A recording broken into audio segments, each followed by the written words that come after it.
Okay, welcome to my next video. If you got through the first one and came back for more, you're probably mad. Production quality on the first one was poor. I'm aiming for middling on this one. So fancy new bumper at the beginning, impressive. What do we want to look at this week? I want to look at a Freedom of Information request that was made of the Office for National Statistics, and the F.O.I. Basically asked how many people died of COVID without any other pre-existing conditions, stroke comorbidities. I find that quite an interesting question, first off, because if you surf the interwebs at all, you will find that the vaccine deniers, anti-maskers, people that think COVID is a pandemic, scandemic, whatever, tend to jump on this information. They want to say, oh, those people were ill anyway. Well, yes, one of the things we know is that COVID does have a very high effect on people that have existing conditions and have comorbidities. So briefly, what did the F.O.I. say? So the F.O.I. covered very quickly, and this data is available, number of deaths from I think it's March 2020 up to the third quarter of 2021. So the total number of excess deaths was 127,704. That is the number of deaths over what we would expect taken from a 5-year average. So 5-year average of the number of deaths in the UK and what happened over that in the period that we're looking at. So 127,704. And then to answer the question that was asked, how many of those people died of COVID with no pre-existing conditions or comorbidities, the number they came up for that same period was 17,371. So that gets people very excited, and they jump up and down and say, oh, only 17,000 people died, and you locked us down, and you took away our freedoms. Yeah, but that is to ignore the number of people with comorbidities who died, who wouldn't have died because we got that data from the average number of deaths. Those people most likely would not have died.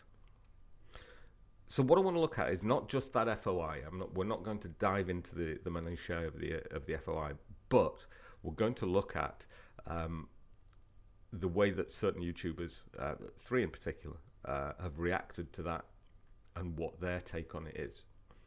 Those 3 YouTubers are Black Belt Barrister, Dr. John Campbell, and our favourite Alex Belfield.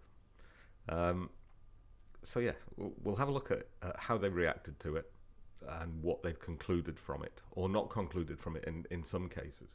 We're going to start with Black Belt Barrister's view on this, so we'll go there first. So clearly there is a lot more information in each of these tables here, but I suggest that it is not sufficient just to look at this excess deaths above the 5-year average in England and Wales, but I'm also curious as to why this Freedom of Information request is not being talked about a lot more than it is, because I personally find it very interesting that for 2020, as an example, there were 9,400 deaths, which, although that is a lot in and of itself, the number of people that died solely from COVID is probably significantly fewer than most people think. Okay, so 2 things there. The number of deaths is probably significantly lower than most people think. So what? That figure of 17,000 X number of people, they are the people that died just of COVID with no recorded pre-existing comorbidities. It's possible that some of those did have issues that hadn't come to light via a doctor, or maybe they were all fit and healthy. It doesn't matter, because the key thing here is that we already know that SARS-CoV-2 affects people who have pre-existing conditions, people who would quite happily continue on with their diabetes or with whatever other condition that they have. But SARS-CoV-2 has finished them off. It has contributed, and in a major way, to their deaths. I don't understand what not sufficient means. Not sufficient for what? To get what kind of information? I mean, this is interesting information because data is interesting. It's great to understand exactly how things have happened and why things have happened, but not to minimize the effect of SARS-CoV-2. It has been a devastating disease for a lot of the world, and depending on which country you come from, whether you're a developed country, a developing nation, or a third world nation, your outcome has been very, very different, both in the spread of the disease and the treatment of the disease, and what that's meant as far as whether you survive or not. The other issue I have with this, and I'm showing this on screen now, is the thumbnail that went along with this video. And the thumbnail is suggestive of, because it says across it, it's suggestive of some kind of cover-up or some kind of information that is not being released to the general public. I disagree. He has said within this that why is nobody talking about it? I would suggest no one's talking about it because this is information that we already have in hand. We already understand that SARS-CoV-2 will have a bad effect on people who have comorbidities. It's not. This isn't the bombshell that I think that it's being made out to be. So yeah, I believe it's old news. I believe the MSM, the mainstream media, have not picked up on it because they've looked at it and said, well, this is the stuff that we've been reporting for over a year now, that we know that people who are already ill are finished off by SARS-CoV-2. So yeah, I don't see the issue in it. Let's move on to the next YouTuber, Dr. John Campbell, whose YouTube videos have gone up quite a lot because he's an educator. He's a I believe a doctor of nursing, in that he is qualified to teach nursing, and he does have a PhD, but his PhD isn't as a virologist or anything like that, and that's not to belittle what he does. He presents really well. In a lot of cases, he presents things that are very factual and very interesting. Occasionally, it will have a slant where you say, "Well, what's the actual view on this?" And I think that's what I want to look at. Office for National Statistics, obviously, it's a couple of weeks behind, but it's not bad. 127,704 excess deaths above the 5-year average. So we have often thought that this is perhaps the most accurate way to look at deaths. Not so much who died from what, when, but how many more people have died than we would expect. The difference being, of course, we've been living through this pandemic. Now, okay, so I would tend to agree. This is probably a very good way to look at the deaths that have been caused through the pandemic. I think whilst it's not going to be accurate to the person, it's going to give us a very good guide as to what effect the pandemic has had on society and how many people have died because of SARS-CoV-2. So I think that's an excellent way to look at the deaths. Now, this actually came out last month, and I've just discovered it yesterday. That's why I wanted to bring it to you now. There's been no mention of this whatsoever on mainstream media, at least on the BBC, sort of ITV, Channel 4 in the UK, and I haven't seen anything on the US channels that I follow. So surprising that they haven't picked this up, because it's a huge story. Okay, a huge story. I'm not sure it's a huge story, and I think if it was a huge story, the mainstream media would have been all over it. I think it actually just presents facts that we already have in evidence. We already know that SARS-CoV-2 affects people with comorbidities in a dramatic and devastating way. This isn't the huge story. I don't think that Dr. Campbell is making it out to be here. However, let's crack on with what he said. Where COVID-19 is the only attributable cause of death, we see that the rate of death is actually remarkably low. Now, they're still deaths, but it's much lower than we've been thinking, and it's much lower than mainstream media seems to be intimating. It's really quite profound data, this, really. 17,371 deaths where COVID was the only attributable cause. Okay, I just want to chime in on this a little bit. It's profound data. I'm, again, not sure that this is profound data. I think it's interesting data, but it's just interesting in the fact that we know that 17,000 people didn't have comorbidities and died. Is it a huge story? Again, I would go back to what I said with Black Belt Barrister. This isn't a huge story. These are facts that we already knew. So I don't see why that would be profound. Interesting perhaps, but not profound. We already have a very good guide from the excess number of deaths as to, what effect SARS-CoV-2 has. As of the end of September, so we're taking this data as the end of the third quarter, end of September. So what we're saying is, as of the end of September, there's 1,731 deaths where COVID was the only attributable cause.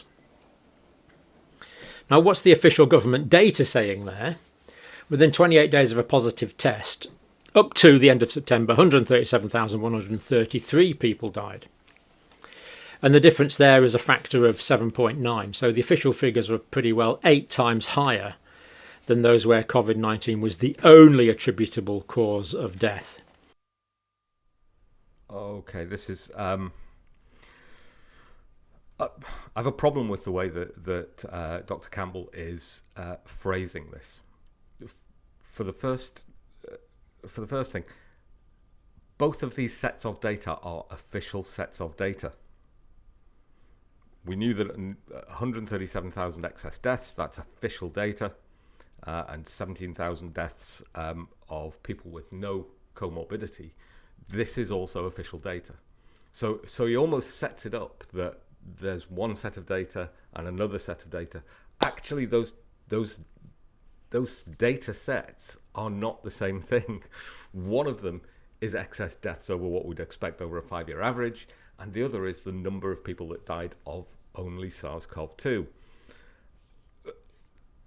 I find that problematic because it leaves the listener, the viewer, to infer that there is something going on. And to say that this figure is 8 times more than that figure, actually, it will, and it will be picked up by anti-maskers, anti-vaxxers, anti-SARS-CoV-2 people as, look at this, you've lied to us, it's the Illuminati, it's the government control, it's the lizard people. I think that's a little irresponsible in its presentation style. Now let's just look at the one more piece of information here. This is the excess deaths from cancer. You what now? Okay, we were talking SARS-CoV-2, we're now on to cancer. Okay, let's see what he says.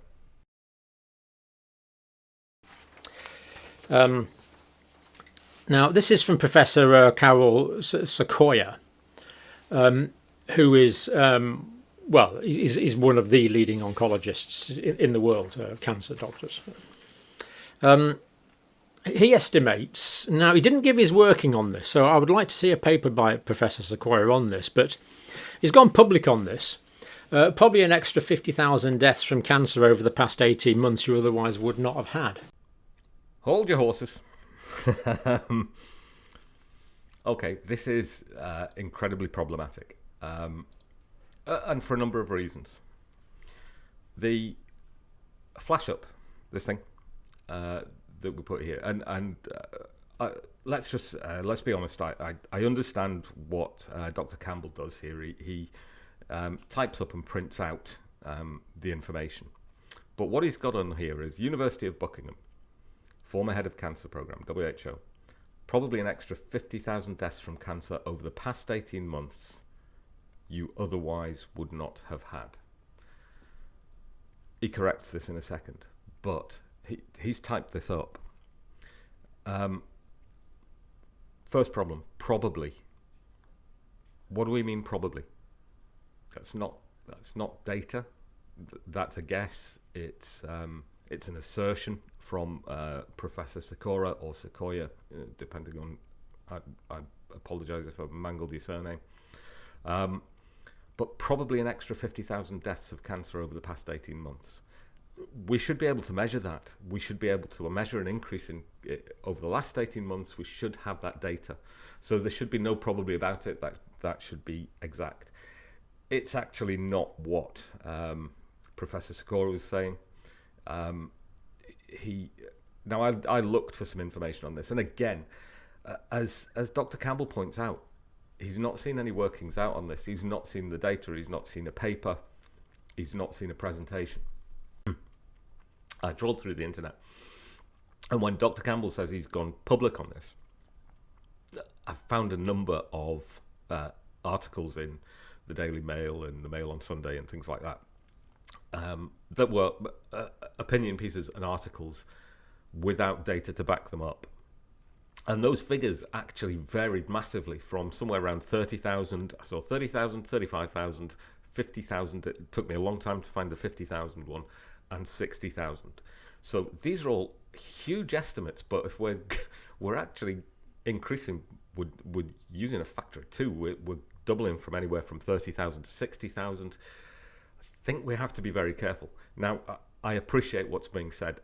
There are people who have not been able to attend their cancer treatments or have cancer diagnosed. But at the moment, this is assertion. And we really, if we're going to put data with data, we need to see facts and figures. We don't need assertions. We don't need that methodology. We need to see actual facts and figures. Now, the figure that he's put up on screen, 50,000 from cancer over the past 18 months.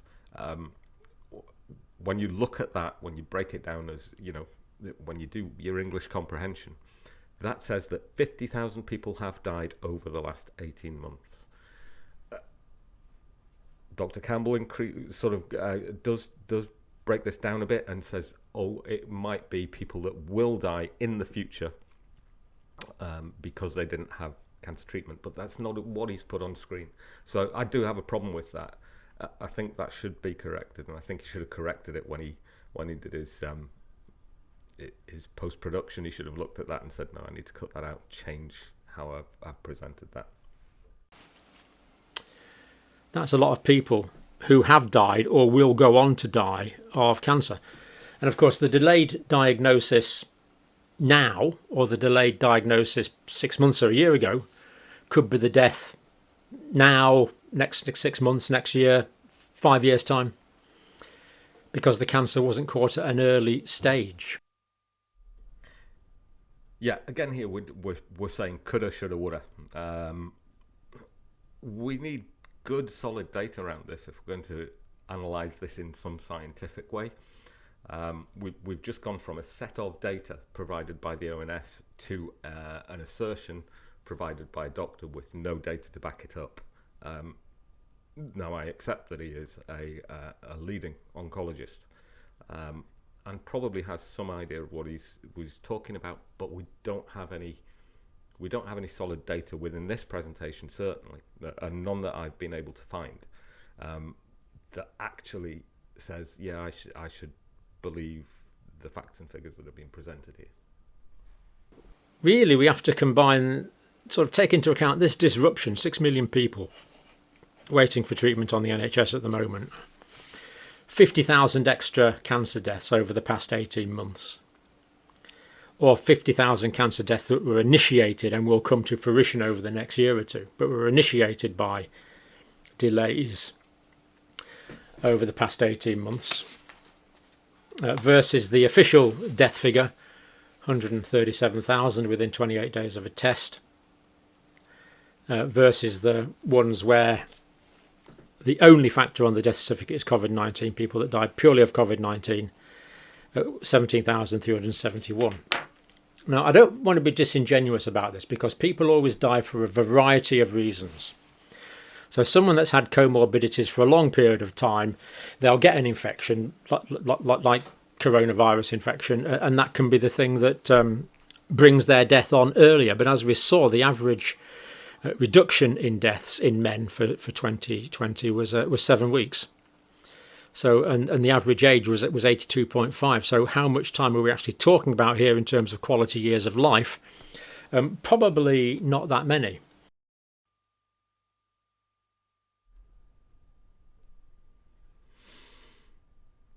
I don't know how you qualify that. The average reduction in lifespan being 7 weeks. Very easy to glibly say, oh well, yeah, 7 weeks, isn't it? But averages are very good at covering up the number of younger people who have died with comorbidities. I feel like this kind of marginalizes older people and sets them aside and says, well, you're going to die anyway. You're dying. You just died a few weeks earlier or a few months earlier. 7 weeks is nearly 2 months. Is that what we want? I don't know how you quantify it, and I don't know how you rationalize and say, yeah, it's okay for someone to die earlier, because these are averages, and we do know that a lot of younger people have died with this, and it's easy to hide that data within an average. I'm uncomfortable with the way that this is being presented. Further, I'm uncomfortable with the idea that we can take a set of data that is provided by the ONS, and we're conflating that with an assertion, with something that isn't data, and to say we need to look at these two things together. I don't know what we're supposed to infer from that. I can see that people will take the inference that, oh, it's not worth the measures that we've taken because we've locked down people and taken away their freedoms,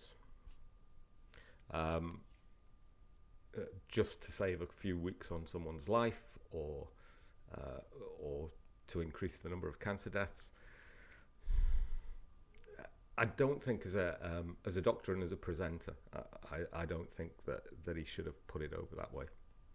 However, let's go on to look at what Mr. Belfield has to say about it. It's always amusing and. We have seen that those who made the rules broke them. We have seen that the figures we were given were not true. In the beginning, people used to get their bananas and antiseptic spray and wipes and wipe them down, mop down their bananas. They used to take their aubergines and put them in the garage for hours so that the sneezes of people in supermarkets would eventually evaporate, and you wouldn't end up dying of eating a low-fat crinkle or a cheesy puff or maybe a ham shank that may be inflected with the vomit of the microbes from the old Kung flu. Okay, well, typical of Alex. The old Kung flu, the Vinda flu, whatever else he wants to call it.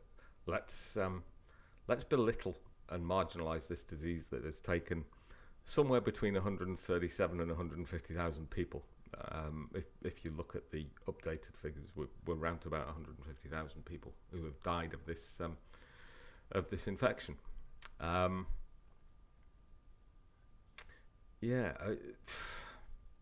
Why you would go down this route, Alex, is a mystery to me, or maybe it's not. I'm left to infer from this that you have a base, and they will keep watching your videos because you say what ties into their confirmation bias. Human nature. This is what we do. Sadly, that might cost lives, and I think it's irresponsible of you, Alex, to continue in this way. But let's see what you've got to say next. In the beginning, we believed what we were told.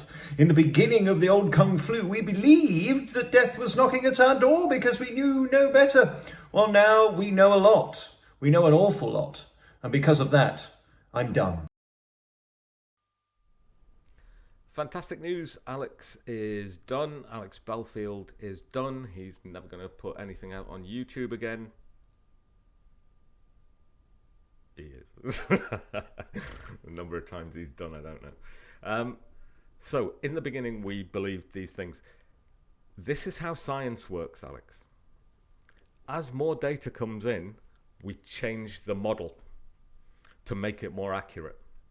So, yes, we're faced with a pandemic. We will be as cautious as possible and say, this is what we need to do. These are the things you need to do. And that suggestion will change later on as more data comes in and the model becomes more accurate. That is how science works. Science doesn't work by a guy looking down his microscope and saying, oh yeah, that's the coronavirus. This is what you need to do. End of. No more information. No. Science is progressive. As more data comes in, the scientific advice and the model of what we think this pathogen will do changes. That's how science works. We have seen that the figures we were given were not true. In the beginning, people used to get their bananas and antiseptic spray and wipes and wipe them down, mop down their bananas. They used to take their aubergines and put them in the garage for hours so that the sneezes of people in supermarkets would eventually evaporate and you wouldn't. Well, goodness.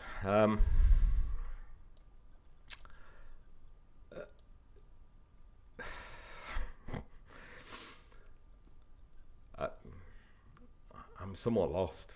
The guy's a clown. Nightclubs were unable to open for the longest period and indeed were closed down again by people like Gollum Prickford in Wales over Christmas and New Year for no reason, over a sniff and a cold, effectively. That has been the conclusion of most, if not all, reasonable scientists who, from the very beginning, realised that the Omicrons was not a problem. The only person who seemed to think it was a problem was Neil Ferguson. Yes, they told us that. They gave us the best information that we possibly could have based on the data that was available at that time. I don't know why an attempt to improve and protect public health is so objectionable to someone like Alex Belfield. However, he has a base, and while they keep watching his videos and clicking on those videos, he keeps earning money. It's where we need to tell parishioners the truth, the whole truth and nothing but the truth. We need to get to the facts, and the facts are that 150,000 people did not die of the old Kung flu. That is what they tell you every day on the BBC. In fact, just yesterday, we brought you the clip that the BBC now are saying that the people who died from Omicrons and Delta and the Vinda flu and the Mandela flu did in fact not die of it. Okay. Alex goes on to belittle Neil Ferguson and be rude about his genitals and things like that. Here's the thing: when Omicron came across, we knew that it was more transmissible, substantially more transmissible. We had some suggestion that it was also less severe as far as outcome. However, that data was from South Africa, and that data included, apples for apples. South Africa, the areas that this had been identified, a much younger population for a kickoff. Also, a warmer climate. You've got no idea how that transfers into a different country. So it's probably right to be cautious early on until you start to get data coming in so that you can adjust the science to make sure that you understand what's happening. If we had said, oh, right, the South Africans say that Omicron isn't at all severe, let's open everything up, and we found that in our country it was, what would you be saying then? Who would you be criticising then?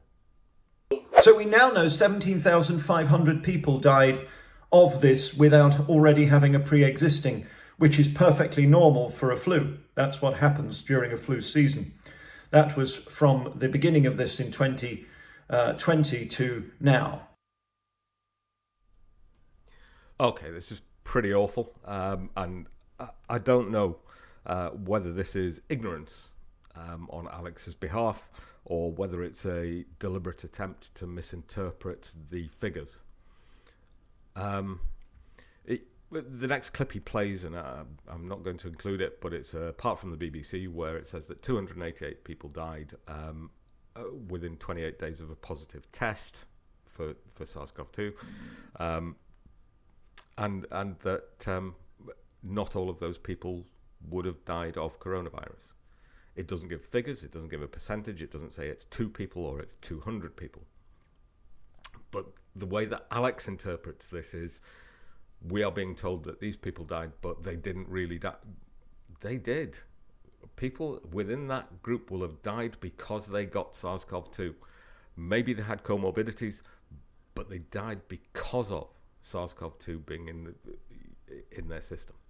I think this is really poor reporting, and the issue I have with it is that Alex has 350,000 followers, maybe more, that his videos are viewed millions of times, and that misrepresenting things in this way actually gives information to people that they think they're safe when they are not. It's his narrative, it's the way he goes with this every time, is that our freedoms are being taken away. For somebody that probably also voted for Brexit and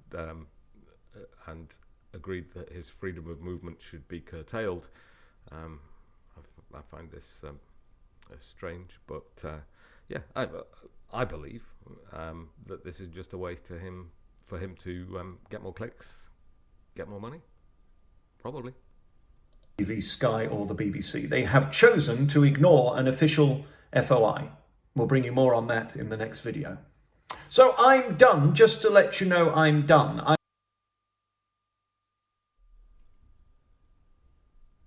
Okay, so what you're saying is that only 17,000 people died of it.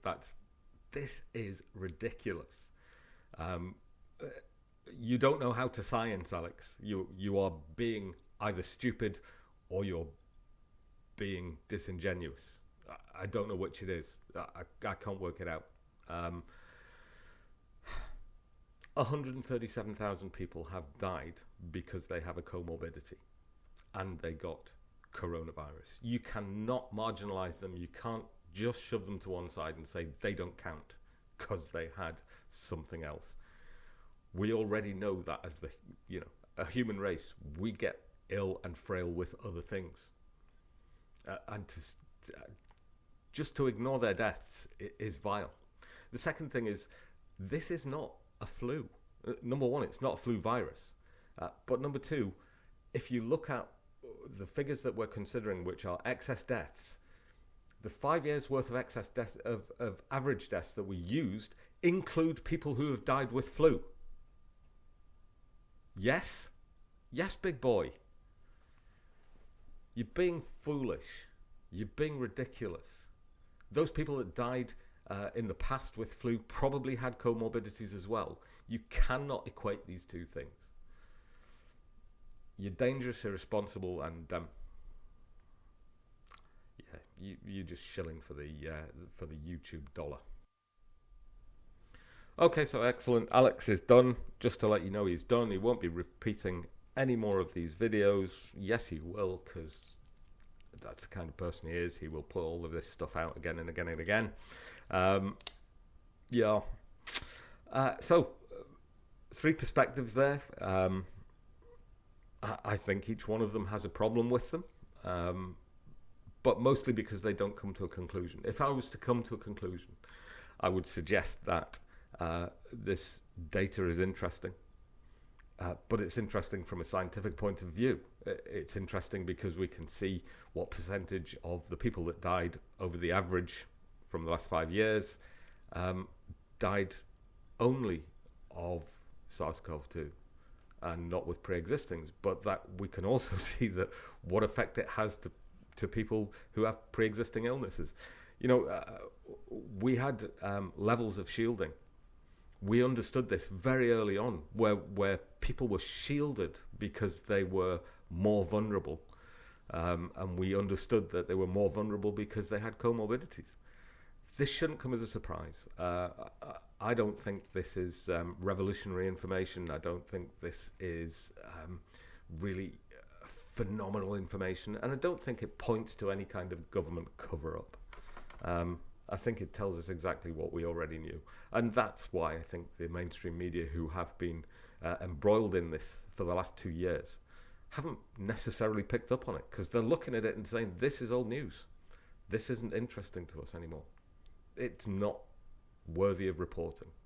However, for the people who want to deny the effect that the COVID-19 epidemic has had, then yes, it's something that they can put out there, misrepresent, and run with. I hope you found this interesting. I hope you come back. I hope the production value is slightly better than it has been. So yeah, it's good to see you. Take care of yourselves. Bye-bye.